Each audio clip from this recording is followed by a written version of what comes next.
वित्त मंत्री निर्मला सीतारमण ने इस साल के लिए आम बजट पेश की है।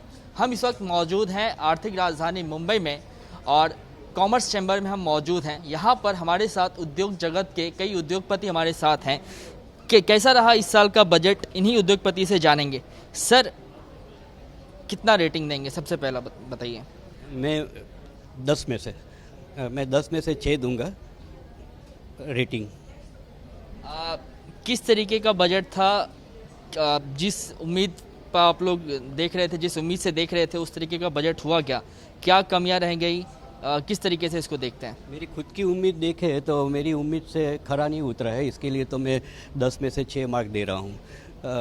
क्योंकि जैसा मेरी उम्मीद थी कि काफ़ी सारा अनाउंसमेंट होगा इन्वेस्टमेंट बारे में, कैपेक्स इन्वेस्टमेंट के बारे में और एक्सपोर्ट मेजर्स के बारे में और ऑल्सो कंजम्पशन के बारे में, लेकिन एक्सेप्ट फॉर इन्वेस्टमेंट और इन्वेस्टमेंट भी किस तरह से होगा, कब होगा, क्योंकि अगर आप 400 वंदे भारत ट्रेन की अनाउंसमेंट कर रहे हैं तो वो तो 2022 और 23 में तो होने वाला नहीं है।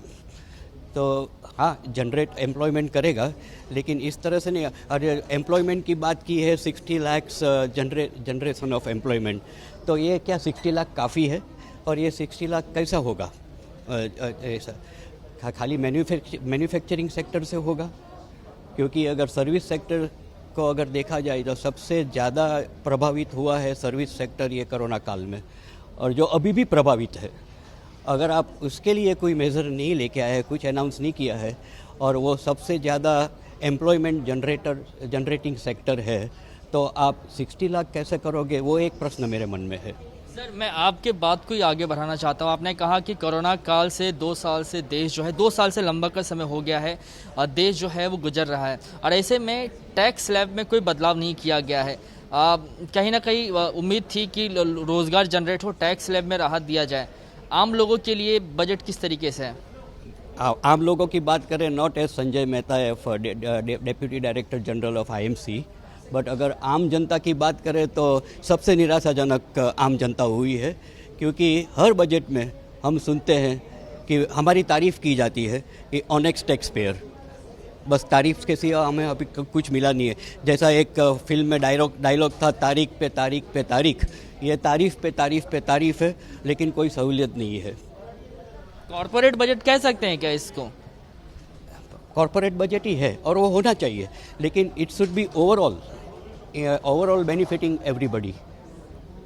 सर, आपसे जानना चाहेंगे कि किस तरीके से इस बजट को देखते हैं, कैसा रहा? अगर मैं रेटिंग से शुरुआत करना चाहूँगा, ऑन अ स्केल ऑफ 10 कितना नंबर देंगे? मैं इस बजट को 8.5 नंबर दूंगा, और जो हमारे कलीग हैं उन्होंने जो बात की, मैं उनकी बातों से पूरा सहमत नहीं हूँ। सर, क्या क्या उम्मीद थी? जो आपकी उम्मीद थी उस पे बजट खरा उतरा है क्या, कि निराशा हाथ लगी है? मेरे ख्याल से ये बजट पूरी तरह से खरा उतरा है। कारण ये है कि एक बजट जो है ये कुछ नहीं, एक अकाउंटिंग स्टेटमेंट है कि हमारी रेवेन्यूज़ यहाँ से आएंगी, हमारे एक्सपेंडिचर यहाँ पे होंगे, और ये हमारी प्रायोरिटीज़ हैं। तो गवर्नमेंट ने पिछले 5 साल में जो प्रायोरिटीज़ दी हैं, उस प्रायोरिटी की दिशा में और ज़्यादा फंड कमिट हो रहा है।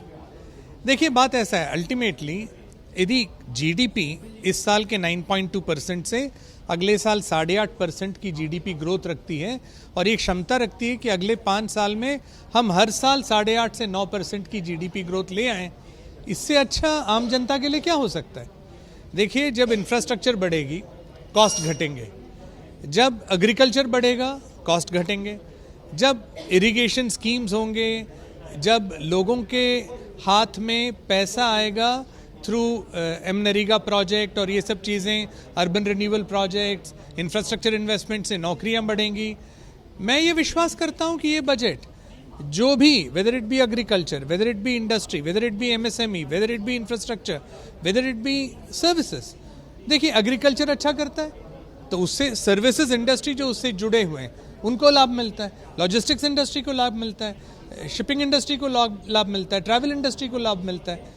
मैं विश्वास रखता हूं कि ये बहुत बैलेंस्ड और अच्छा बजट है, और फिनेंस मिनिस्टर और प्राइम मिनिस्टर इससे अच्छा बजट इस कोविड की दिशा में भारत को कोविड से बाहर लाने में जो ये बजट मदद कर सकती है, मेरे ख्याल से उन्होंने बिल्कुल उत्तम बजट पेश किया है। तो आप कह रहे हैं कि ये बहुत उत्तम बजट है। आपसे जानना चाहेंगे कि ये किस तरीके का बजट रहा, ऑन अ स्केल ऑफ 10 कितना नंबर देंगे? क्या कुछ कमियां रह गई, क्या कुछ उम्मीदें थी आपकी? स्केल के हिसाब से मैं ग्रोथ की तरफ देख रही हूँ, फ्यूचर की तरफ देख रही हूँ, तो करीबन 8। बट उम्मीदें इतनी खरी नहीं उतरी। जहाँ तक कि आम आदमी का सवाल है, डायरेक्ट टैक्सेशन का सवाल है, उनको कोई राहत नहीं मिली। पैंडेमिक में वर्क फ्रॉम होम है, इनकम डाउन हो गया है, तो उसकी वजह से थोड़ी राहत मिलती तो बेहतर होता।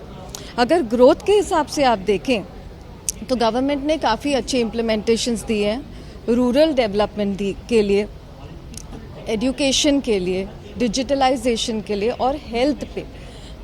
हम अभी कोविड काल में हैं, कोरोना काल में हैं, और यहाँ पे हेल्थ को इम्पोर्टेंस देना ज़रूरी है, और ये महत्व गवर्नमेंट ने किया है, तो ये अच्छी बात है। एजुकेशन को दिया है, 2 साल से बच्चे घर पे बैठे हैं, डिजिटलाइजेशन को महत्व दिया है, जिसकी वजह से हेल्थ, मेंटल हेल्थ, एजुकेशन सब पे प्रभाव पड़ रहा है, और ये अच्छी बात है।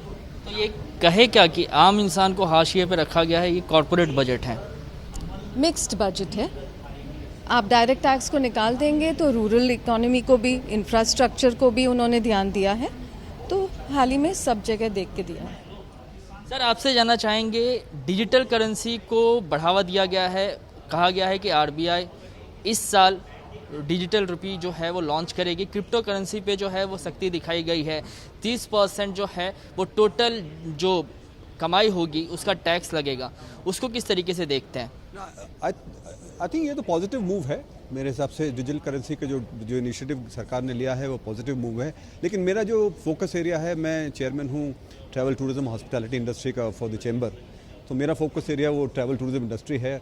और अगर मैं वो देखूं तो उसमें मुझे लगता है कि थोड़ा सा सरकार और कुछ कर सकती थी इस बजट के अंदर, बिकॉज ट्रैवल टूरिज्म इंडस्ट्री सबसे ज़्यादा इफेक्ट हुआ है ये कोविड के टाइम में। लास्ट 2 साल में तो बहुत ज़्यादा इफेक्ट हुआ है अनएम्प्लॉयमेंट में। सारे रेस्टोरेंट्स और हॉस्पिटैलिटी होटल्स जो हैं बंद हो गए हैं, काफ़ी सारे 30% से ज़्यादा बंद हो गए हैं एक्चुअली। तो हम सोच रहे थे कि उसमें कुछ थोड़ा रिलीफ मिलेगा। हालांकि जो ECLG स्कीम है वो मार्च 23 तक एक्सटेंड की है, which is a very good thing. सरकार ने अच्छा काम किया है उसके अंदर, और जो एक्सटेंड किया है 50,000 करोड़ उसमें और ऐड किया है, और 5 लाख करोड़ की गारंटी की है उसके अंदर, तो वो अच्छा है। इनडायरेक्ट बेनिफिट्स में बजट में है इंडस्ट्री के लिए, जैसे कि अभी 25,000 किलोमीटर के हाईवेज बन रहे हैं which will be helpful for tourism.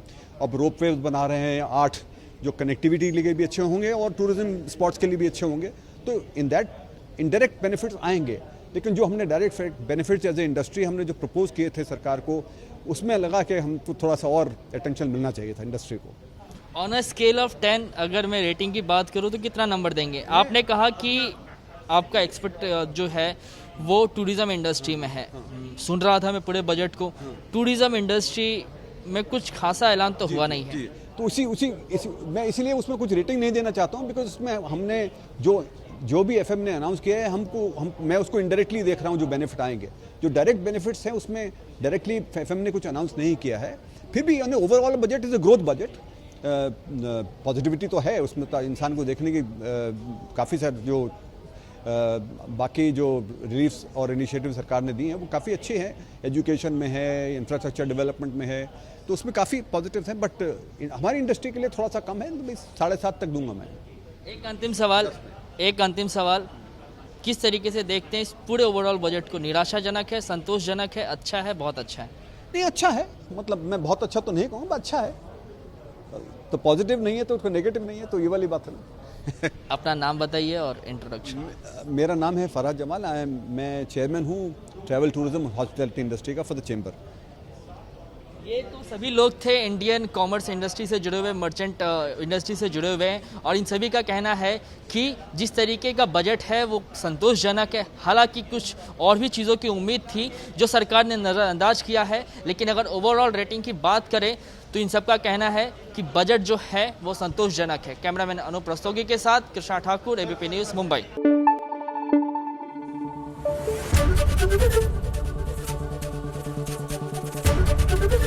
ABP news आपको रखे आगे।